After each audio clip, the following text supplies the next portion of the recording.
사실 정직됐어야 되는 분인데. 아니, 이명박 대통령 강원이 정직이라고 해서 저희가 오늘 네. 2부 진행하면서 제작진이 방언을 적어야 되겠다, 우리도. 예. 예. MB 강훈이 정직이라면 우리는 침묵이다. 방언이. 예. 침묵 또는 뭐 겸손 이런 거 있지 않습니까? 네. 자, 방언을 좀 정해 주십시오. 예. 배려. 저희 방송의 방언은 배려, 사랑, 침묵. 이런. 좋네요. 예. 네. 겸손. 뭐 침묵은 불가능하고. 엄숙. 그쪽도 뭐 정직이라는데요. 예. 네. 정직을 이길 수는 없다고 봅니다. 경건과 엄숙한 마음으로 오늘도 노루가즘을 진행해 보겠습니다. 자, 또 한 주간의 사건도 아주 많은데 정치권 얘기부터 좀 해볼까요? 네. 이제 홍준표 대표가 9명이 복당하고 나서 어깨에 힘이 좀 들어갔어요. 예. 그렇죠? 네. 예.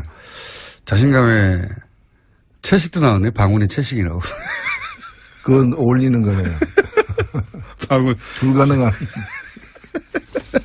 저희 방언을 좀 정해 주십시오. 항상 방언을 정할 때는 이명박 대통령 가훈이 정직이라는 걸 생각하시면서 저희 방언을 정해 주시면 되겠고.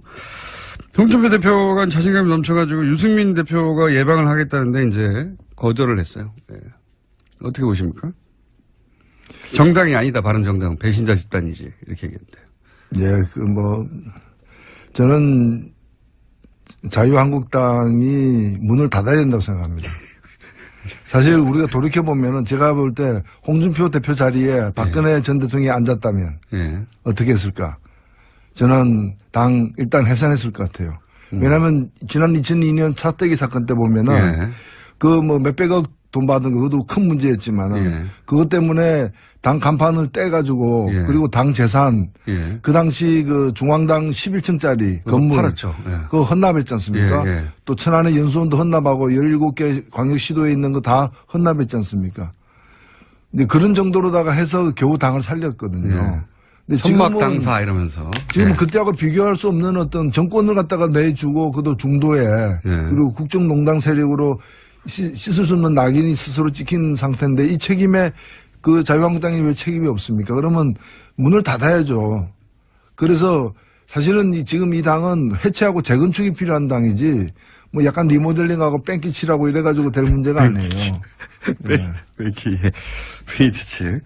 페인트칠보다 뺑기칠이 와닿긴 합니다만은. 그러니까 지금 황골탈퇴해야 되는데 지금 그 제스처만 취하고 있는 상황인데 왜 이 정도밖에 안 하냐. 오히려 황골탈퇴는 유승민 대표가 하고 있다고 저는 봅니다. 물론 이제 세력이 너무 적기 때문에 미약하기도 하고 걱정되기도 하지만은 오히려 그 길로 가야죠. 버리고 갔어야죠. 유승민 대표가 이제 하태경 의원 이야기는 사람이 좀 많이 변해가고 있다. 뭐 아마도 유승민 모든 정치인이 뭐 장점과 단점이 있지만 유승민 대표가 이제 스킨십이 좀 부족하고 그랬던 것 같습니다. 그런 말들이 있었는데 그렇게 변해가고 있다. 뭐 그런 얘기를 하고 있는데 그러면서 안철수 대표를 만났잖아요.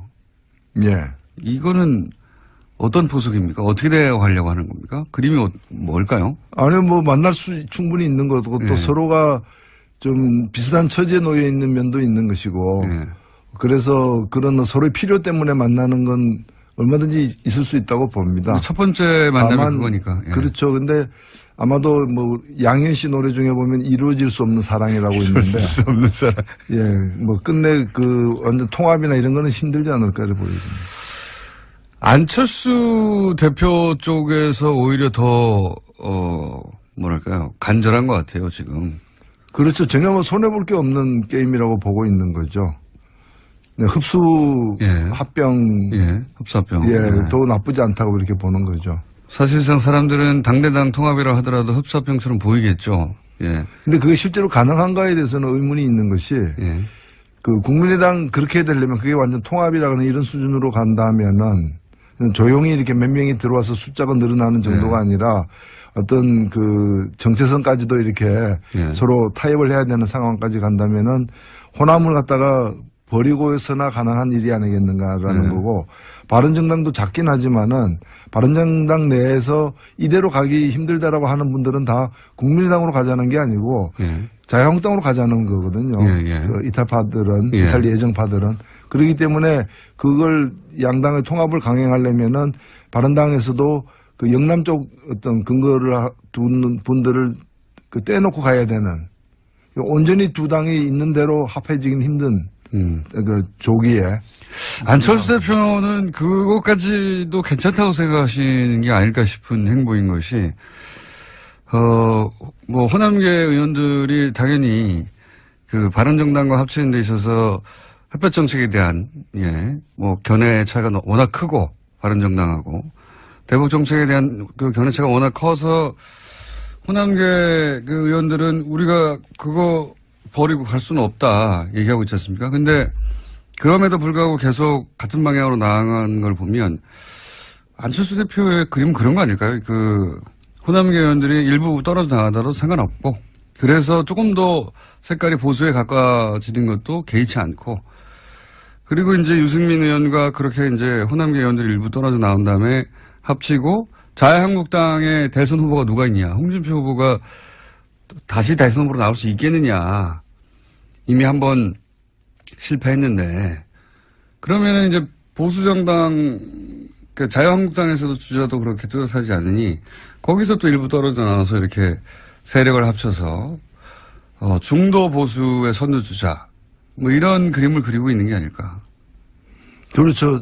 처음에 새정치할 때는 그 개혁 정치 개혁으로서 정치 시작을 했었지만은 결국에 이제 거기서 자리를 잡지 못하고 또 자리를 만들지도 못하고 계속해서 이제 역함 해가지고 저 뒷칸으로 가는지 1호차를 탔는데 지금 이제 차는 계속 달리고 있는데 저 뒷칸으로 이렇게 해서 보수 정치에서 보수 영역에서 새 정치를 해보자. 이제 그런 쪽으로 가고 그렇게 보이죠? 예, 그렇게 보여지죠. 예, 점점 보수화되고 있는 것 같습니다. 그래서 온전히 통합이 아니라 일부 이제 이탈하더라도 상관없다고 생각하는 게 아닐까. 그렇죠. 내쫓지는 않겠지만은 나가는 건 말리진 않겠다라고 그런 뉘앙스로 또 얘기를 하기도 했죠. 예, 그런 스탠스인 것 같습니다. 그래서 그걸 새로운 3당 합당처럼 바라보는 게 박지원 전 대표인 것 같고, 예, 그렇게 합쳐지려고 하는 게 아니냐. 예. 그런 제안은 받을 수 없다. 이런 게 이제 박지원 대표를 위시한 호남계 의원들의 생각인 것 같은데, 가능할까요? 이 새로운 형태 3당 합당이? 조기에 가능하지는 않을 거고요. 그것을 가능성이 일단 저는 적고, 또 그걸 얻으려고 했을 때 그 놓아야 될, 그 감수해야 될 어떤 손실도 있기 때문에 최대치가 지방선거 때 광역단체장 그 유력 광역단체장 후보 중심으로 한 선거연대가 아닐까 이렇게 보여지고, 후보 그게 가능하려면은 본인이 나가야만 그 그림도 가능하다. 본인이 안 나간 채. 본인이 안 나간 채 그냥 경기도는 누구 원래대로 누구 그 다른 서울은 누구 이런 식으로 나누어 가지고는 시너지 효과가 없기 때문에 그냥 나누기만 할 뿐이지 어차피 다 못 나가니까 서로 취약 지역의 후보를 상대방 후보를 인정해 주는 그런 정도의 대단히 강도가 약한 연대이기 때문에 이걸 강도를 좀 세게 하려면은 걸어야죠.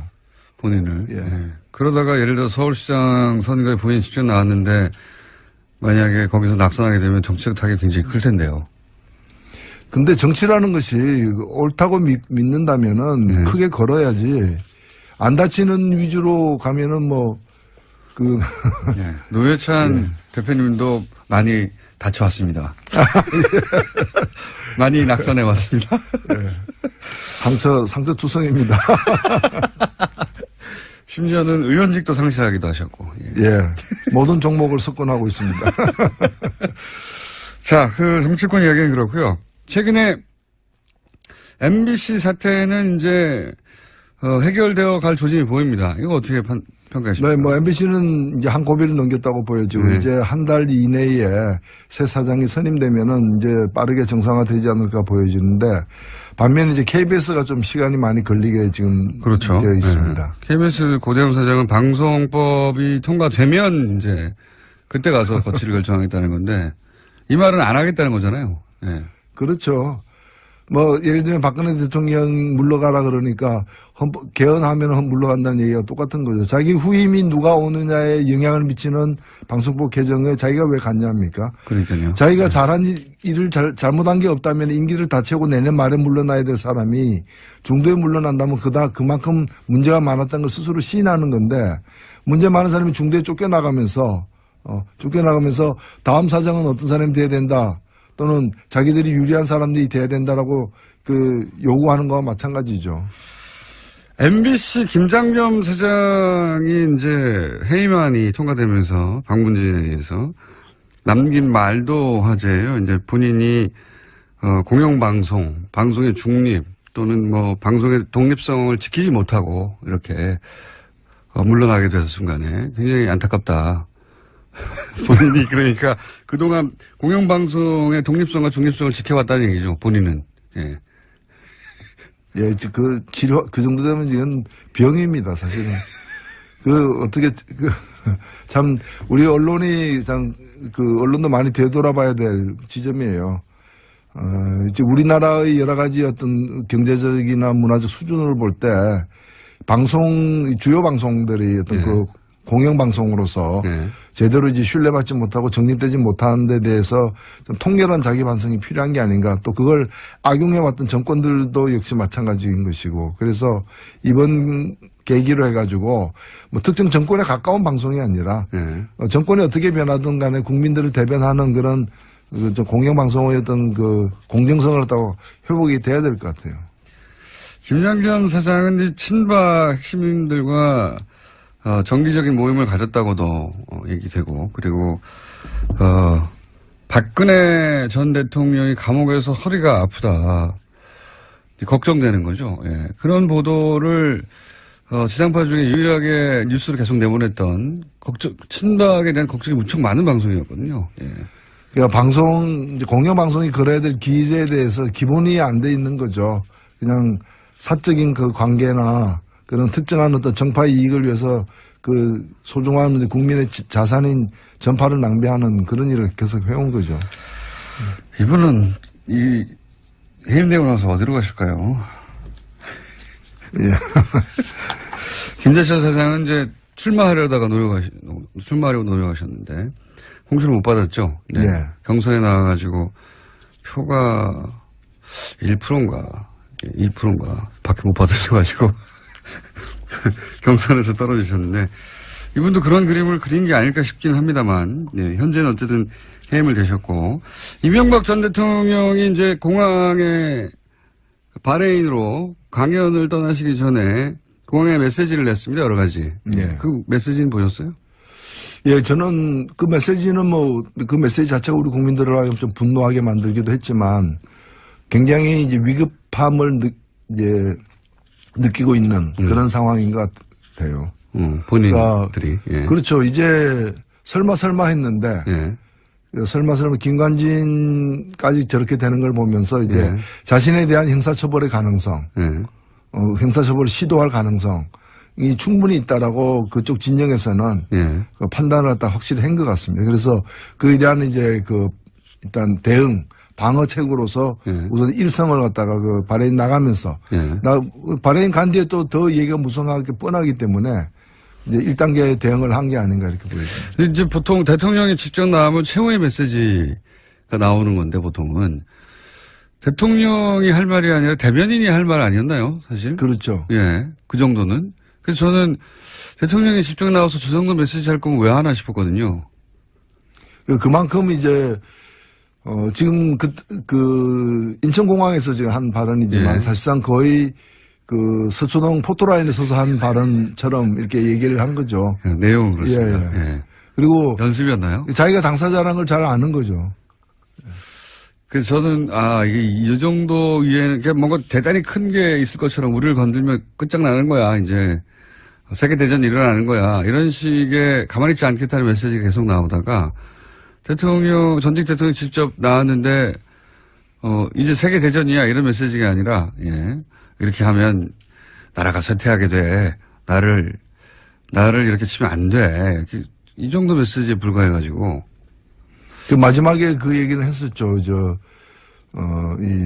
지시했느냐. 예. 댓글 공작 같은 거 지시했느냐. 예. 상식적인, 상식 같은 말이어야 댓글을 하지. 이런 식으로 해서 자기를 이제 구체적으로 방어하기 시작한. 저는, 법률 방어를 하고 있는데. 예. 제가 받은 인상은, 법률 방어인데? 법률 방어를 이렇게 첫 메시지로 한다는 건 사실은 이쪽에다가 세계대전을 일으킬 만한 카드가 없구나. 그렇죠. 예. 아니, 지금 마음은 서초동에 가 있어요. 예. 그래서 예행 연습을 하고 있는 거 아니냐. 예. 서초동에 가 있다. 예. 실제 포토라인에 설 거라고 보십니까? 일단은 지금 이제 크게 두 가지인데 더 많은 것들이 앞으로 나올 가능성이 물론 있습니다만 현재까지 제기되는 의혹은 이제 국정원 의혹이 있고 국방부 의혹이 있는데 국정원 의혹은 사실은 원세훈 전 국정원장에 의해서 철저하게 부인되고 있어요. 그래서 이제 많은 어떤 의혹이 있지만, 이제 당연히 보고됐을 것이다. 또는 지시까지 받았을 수도 있다. 근데 이제 직접적이고 구체적인 당사자의 진술이 없기 때문에 멈춰 있는 반면에 국방부 의혹, 사이버 사령부 의혹 같은 경우에는 이제 지시를 받았고 보고를 했다라고 얘기하고 심지어는 우리 사람으로 뽑아라.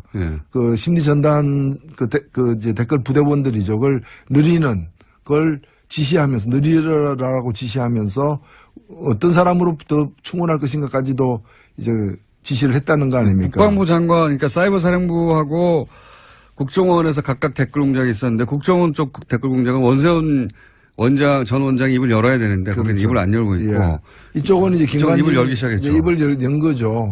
그러면 이제 그 구체적 진술이 있었던 겁니다. 그러면 거기에 대해서 어쨌든 내가 진술을 그렇게 지시한 거다라고 시인하든가 아니면 내가 지시한 말의 뜻은 딴 내용이었다라고 이렇게 발뺌하거나 어쨌든 진술을 할 필요가 생긴 거죠. 그렇죠. 그래서 그 진술을 갖다가 서면으로 받느냐 출두시켜서 받느냐 아니면은 이제 출장 나가서 받느냐에 따라 이제 방법론만 남아있을 뿐. 남아있을 뿐 진술 받는 거는 불가피하다. 현재까지는. 그래야 이제 수사가 매듭이 지어지다 그 다음 페이지로 넘어갈 수 있다라는 거죠. 그렇죠. 예, 당사자니까.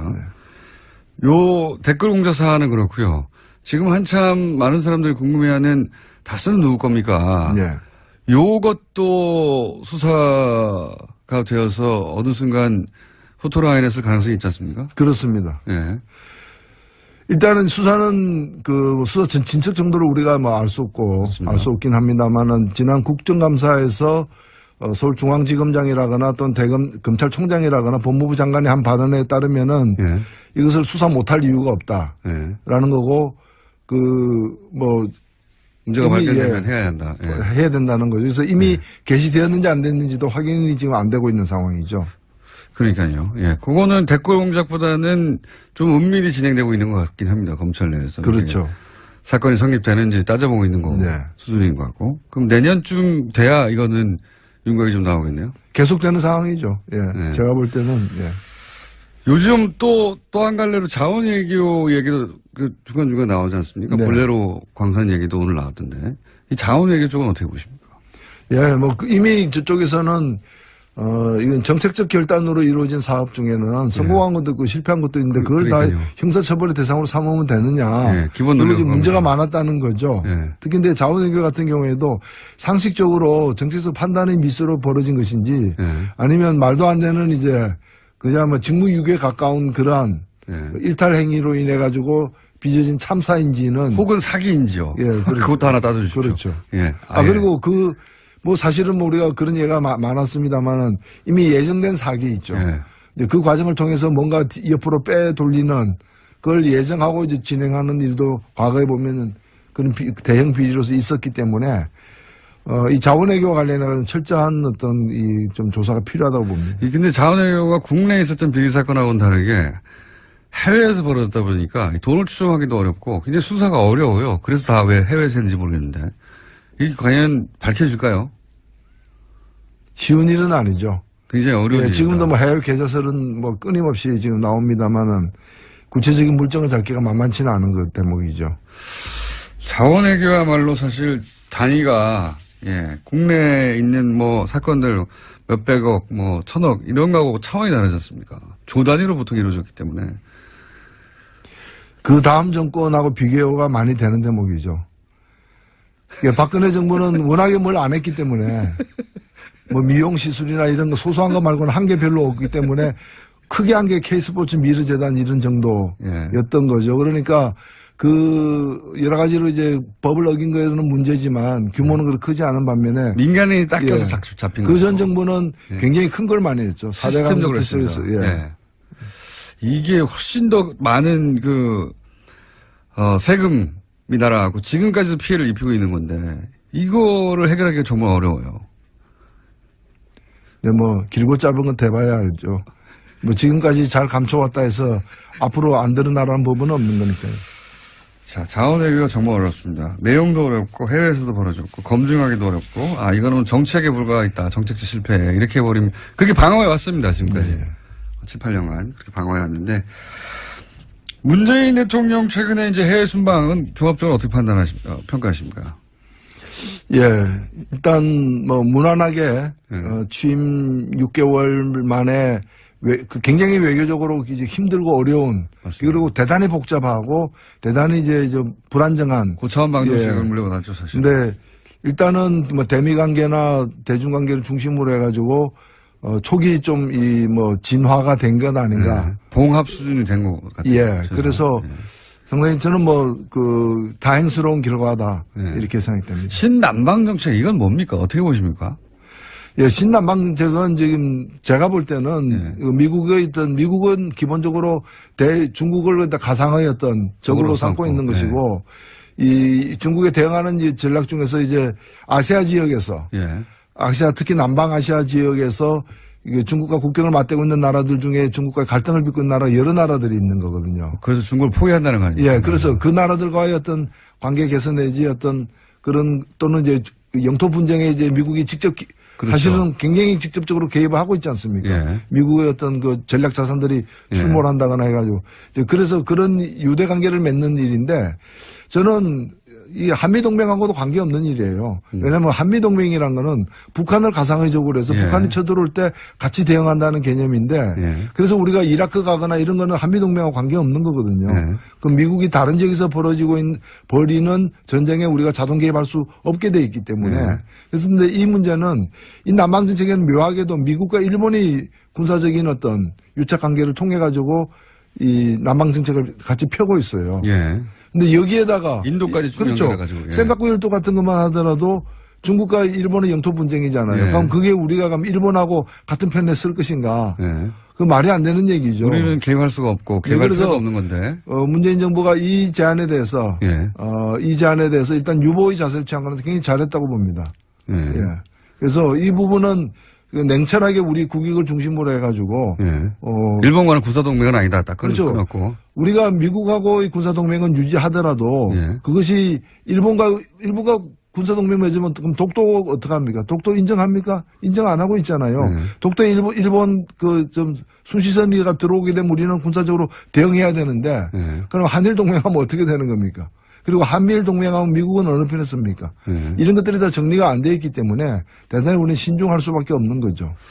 근데 아세안, 이제 북미 관계는 그런데 아세안에 가서 지금 방점을 두고 있잖아요. 최근에는 신남방 정책이라고 아세안도 굉장히 복잡하기 때문에 나라마다 다 다르고 하기 때문에 우리가 개별적으로 그러니까 하나의 어떤 노선을 가지고 거기에 동조할 수 있는 국가들하고만 관계를 가깝게 하는 것이 아니라 또 우리도 여러 가지 강온 전략 여러 가지 또는 그 가볍고 무겁고 이런 여러 가지 대응의 카드를 가지고서 개별 국가와의 어떤 유대를 강화하는 게 좀 중요하다고 봅니다. 이 아세안하고는 우리가 워낙 사실은 멀리 느껴가지고 사실 아시아에 있는데도 불구하고 미국보다 훨씬 가깝잖아요. 그 나라들이 전부 다. 근데 심리적 거리감은 미국보다 훨씬 멀어요. 주로 여기까지 우리 외교가 미국을 통한 외교였고 예. 그리고 모든 세계 현지에서 북한하고 위에 서는 게 우리 외교의 어떤 가장 큰 목표였는데 이미 그런 목표는 다 달성이 됐기 때문에 이제는 국가 이익을 중심으로 해가지고 아세안 국가 같은 경우에도 적극적으로 우리와 경제 교류를 하거나 협력을 할 수 있는 베트남이나 인도네시아나 이런 나라와의 관계를 갖다가 강화하는 인도 같은 나라들하고 실제로 그 나라들의 우리 시장도 굉장히 많이 열려 있고요. 또 문화적으로도 보면 한류 이런 것들의 그 파급도 굉장히 크기 때문에 그런 나라의 관계를 갖다가 돈독하게 하는 식으로 해서 우리 나름대로의 우리가 주체가 된 그런 남아시안 외교를 해야 된다고 저는 봅니다. 시간이 다 됐는데 한 가지만 여쭤보고 마무리할게요. 전병헌 수석은 어떻게 될 거라고 보십니까? 예, 저는 어제도 국회 운영위원회에 오셨더라고요. 그래서 만났는데 본인은 굉장히 당당하고 전면 부인하고 있는데. 예. 그래서 무엇이 사실인지 좀 지켜봐야 될 것 같고 참 세상이 많이 달라졌다. 이게 대통령 지금그래서 모시는 정무수석인데 정권 초기에 그것도. 정권 초기에 이 피의 사실이 지금 막 공표되고 있거든요. 이런 검찰에 의해서. 없었어요. 예. 과거 정권에서 보기 힘든 장면이다 봅니다. 한편으로는 굉장히 긍정적인 그렇게 해석하면. 네. 그러니까 청와대하고 조율을 안 했다는 거거든요. 전혀 조율이 안 된 거죠. 청와대에서 불만이 많다고 수석 정도 수사하려면 최소한 통진해 줘야 될 거 아니냐고. 근데 어떻게 합니까? 검찰을 그렇게 통제하지 않겠다고 선언했는데요. 우명우도 없고. 전병헌 수석이 이런 건 있는 것 같습니다. 본인이 스스로는 무죄라고 하는데 그걸 입증하기도 쉽지 않고 유죄를 입증하는 것도 만만치 않고 저는 그럴 거라고 봅니다. 이 사안은. 이 문제는 이런 거는 유죄가 입증돼야지 무죄가 입증되는 건 아닙니다. 그렇죠. 문제 제기하는 쪽에서 이걸 갖다가 입증을 해야 되는 거죠. 근데 방어하기도 만만치 않은 사안이라고 저는 봅니다. 자, 벌써 시간이 한참 지났네요. 저희는 겸손하고 침묵을 지키는 방송입니다. 방운 침묵. 이 오클랜드에서 보내왔네요. 아, 오클랜드에서 청취자 한 분이 직접 그림을 그려가지고 뉴스 공장에 보내온 커리커처인데 이게 굉장히 잘 그린 것 같아요. 얼굴이 제가 한 3분의 1밖에 안 되네. 예리하기 짝이 없는 그림입니다. 저희가 페이스북에 올리겠습니다. 지금까지 정의당 노회찬 원내대표였습니다. 감사합니다. 네. 하고 있는 상황인데 왜 이 정도밖에 안 하냐. 오히려 황골 탈 때는 유승민 대표가 하고 있다고 저는 봅니다. 물론 이제 세력이 너무 적기 때문에 미약하기도 하고 걱정되기도 하지만은 오히려 그 길로 가야죠. 버리고 갔어야죠. 유승민 대표가 이제 하태경 의원 이야기는 사람이 좀 많이 변해가고 있다. 아마도 유승민 모든 정치인이 장점과 단점이 있지만 유승민 대표가 이제 스킨십이 좀 부족하고 그랬던 것 같습니다. 그런 말들이 있었는데 그렇게 변해가고 있다. 그런 얘기를 하고 있는데 그러면서 안철수 대표를 만났잖아요. 이거는 어떤 포석입니까? 어떻게 대화하려고 하는 겁니까? 그림이 뭘까요? 아니, 만날 수 충분히 있는 거고 또 서로가 좀 비슷한 처지에 놓여 있는 면도 있는 것이고 그래서 그런 서로의 필요 때문에 만나는 건 얼마든지 있을 수 있다고 봅니다. 첫 번째 만남이 그거니까. 그렇죠. 근데 아마도 양현 씨 노래 중에 보면 이루어질 수 없는 사랑이라고 있는데. 이루어질 수 없는 사랑. 끝내 완전 통합이나 이런 거는 힘들지 않을까를 보여집니다. 안철수 대표 쪽에서 오히려 더, 간절한 것 같아요, 지금. 그렇죠. 전혀 손해볼 게 없는 게임이라고 보고 있는 거죠. 흡수 합병. 흡수합병. 더 나쁘지 않다고 그렇게 보는 거죠. 사실상 사람들은 당대당 통합이라 하더라도 흡수합병처럼 보이겠죠. 근데 그게 실제로 가능한가에 대해서는 의문이 있는 것이. 그 국민의당 대통령 가훈이 정직이라는 걸 생각하시면서 저희 방언을 정해주시면 되겠고 홍준표 대표가 자신감이 넘쳐가지고 유승민 대표가 예방을 하겠다는데 이제 거절을 했어요. 어떻게 보십니까? 정당이 아니다. 바른정당 배신자 집단이지 이렇게 얘기했는데. 저는 자유한국당이 문을 닫아야 된다고 생각합니다. 사실 우리가 돌이켜보면은 제가 볼 때 홍준표 대표 자리에 박근혜 전 대통령이 앉았다면 어떻게 했을까? 저는 일단 해산했을 것 같아요. 왜냐하면 지난 2002년 차떼기 사건 때 보면은 그 뭐 몇백억 돈 받은 거 그것도 큰 문제였지만은 예. 그것 때문에 당 간판을 떼가지고 예. 그리고 당 재산 예. 그 당시 그 중앙당 11층짜리 건물 팔았죠. 예. 그거 헌납했지 않습니까? 예, 예. 또 천안의 연수원도 헌납하고 17개 광역시도에 있는 거 다 헌납했지 않습니까? 근데 그런 정도로다가 해서 겨우 당을 살렸거든요. 예. 근데 천막당사 이러면서. 지금 예. 그때하고 비교할 수 없는 어떤 정권을 갖다가 내주고 그것도 중도에 그리고 국정농단 세력으로 씻을 수 없는 낙인이 스스로 찍힌 상태인데 이 책임에 그 자유한국당이 왜 책임이 없습니까? 그러면 문을 닫아야죠. 그래서 사실은 지금 이 당은 해체하고 재건축이 필요한 당이지 뭐 약간 리모델링하고 뺑기칠하고 이래가지고 될 문제가 아니에요. 네. 페인트칠보다 뺑기칠이 와닿긴 합니다만은. 그러니까 지금 황골 탈퇴해야 되는데 지금 그 제스처만 취하고 그렇게 되려면 그게 완전 통합이라는 이런 수준으로 간다면은 조용히 이렇게 몇 명이 들어와서 숫자가 늘어나는 정도가 아니라 어떤 그 정체성까지도 이렇게 서로 타협을 해야 되는 상황까지 간다면은 호남을 갖다가 버리고서나 가능한 일이 아니겠는가라는 거고 바른정당도 작긴 하지만은 바른정당 내에서 이대로 가기 힘들다라고 하는 분들은 다 국민의당으로 가자는 게 아니고 자유한국당으로 가자는 거거든요. 그 이탈파들은 이탈 예정파들은 그렇기 때문에 그걸 양당의 통합을 강행하려면은 바른당에서도 그 영남 쪽 어떤 근거를 두는 분들을 그 떼놓고 가야 되는 온전히 두 당이 있는 대로 합해지긴 힘든 그 조기에 안철수 대표는 그것까지도 괜찮다고 생각하시는 게 아닐까 싶은 행보인 것이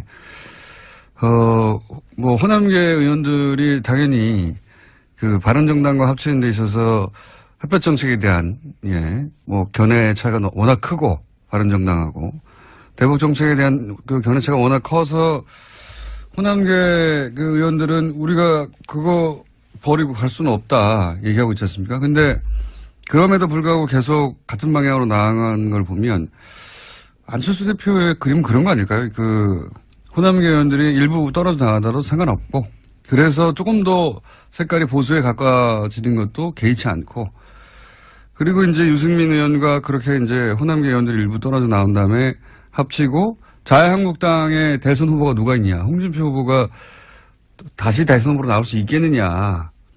이미 한번 실패했는데 그러면은 이제 보수정당 그 자유한국당에서도 주자도 그렇게 뚜렷하지 않으니 거기서 또 일부 떨어져 나와서 이렇게 세력을 합쳐서 중도 보수의 선두주자 뭐 이런 그림을 그리고 있는 게 아닐까. 그렇죠. 처음에 새정치할 때는 그 개혁 정치 개혁으로서 정치 시작을 했었지만은 결국에 이제 거기서 자리를 잡지 못하고 또 자리를 만들지도 못하고 계속해서 이제 역함 해가지고 저 뒷칸으로 가는지 1호차를 탔는데 지금 이제 차는 계속 달리고 있는데 저 뒷칸으로 이렇게 해서 보수 정치에서 보수 영역에서 새 정치를 해보자. 이제 그런 쪽으로 가고 그렇게 보이죠. 예, 그렇게 보여주죠. 예, 점점 보수화되고 있는 것 같습니다. 그래서 온전히 통합이 아니라 일부 이제 이탈하더라도 상관없다고 생각하는 게 아닐까. 그렇죠. 내쫓지는 않겠지만은 나가는 걸 말리진 않겠다라고 그런 뉘앙스로 또 얘기를 하기도 했죠. 예, 그런 스탠스인 것 같습니다. 그래서 그걸 새로운 3당 합당처럼 바라보는 게 박지원 전 대표인 것 같고, 그렇게 합쳐지려고 하는 게 아니냐. 그런 제안은 받을 수 없다. 이런 게 이제 박지원 대표를 위시한 호남계 의원들의 생각인 것 같은데, 가능할까요? 이 새로운 형태 3당 합당이? 조기에 가능하지는 않...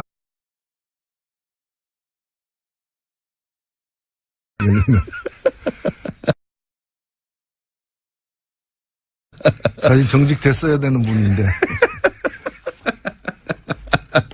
아니, 이명박 대통령 가온이 정직이라고 해서 저희가 오늘 2부 진행하면서 제작진이 방언을 적어야 되겠다, 우리도. MB 가온이 정직이라면 우리는 침묵이다. 방언이. 네. 침묵 또는 뭐 겸손 이런 거 있지 않습니까? 네. 자, 방언을 좀 정해 주십시오. 배려. 저희 방송의 방언은 배려, 사랑. 침묵. 이런 좋네요. 거. 예, 겸손. 뭐 침묵은 불가능하고. 엄숙. 그쪽도 뭐 정직이라는데요. 예. 정직을 이길 수는 없다고 봅니다. 경건과 엄숙한 마음으로 오늘도 노루가즘을 진행해 보겠습니다.